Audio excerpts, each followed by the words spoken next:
Howdy peeps! Today is Wednesday, April 8th, and it is science class, and we're going to be talking about work. Some of you may say that's not my favorite subject, but it's important for us to know what work is. And maybe if I were to ask you the question, when was a time where you did some really hard work? Maybe you would say, well, when I was pulling weeds, I was doing some hard work, or when I was doing the dishes, or emptying the trash can, or feeding the dog. And all those would be correct examples of work because scientists measure work by something changing place and moving. So you're moving when you're accomplishing all those tasks. But how about, like, if I were to ask you, is playing video games work? You might say no. Or is swimming work? You'd say no, that's just fun. But guess what? It's work because you're moving.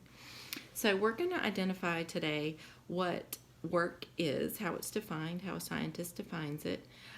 We're going to explain how to measure work in your reading today. I'm not going to be able to do all this in my short little video.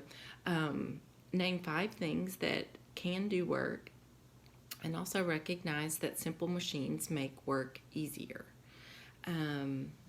Let's say, for example, you were holding a big stack of books. Are you doing work? No, you're holding still. Nothing is moving. It maybe feels like work. It's isometric movements. In other words, you're holding on to something and your muscles are firing if it's a big heavy stack of books. But if you're not moving, scientists would say work is not being accomplished. What if you drop those books? Is work done? Yes, because something moved. What force would have made those books fall? Gravity, right? The invisible force called gravity, unless you're on the moon, and then they would just float off into outer space where gravity's a little different there. There isn't gravity. So be thinking about those things as you read today. Let's see, what else? Measuring work, there is a formula just like in math where it's force times distance equals work. Okay, so the force behind something, pushing something, the distance that it travels is the way that you can measure work. So if I said run 1 lap around your house, would you have worked? Yes. What if I asked your brother or sister or mom or dad to run 5 laps around the house? Would they have done more work? Yes, they would have, because they have traveled a further distance. So be thinking about measuring work as well as you're doing your reading there.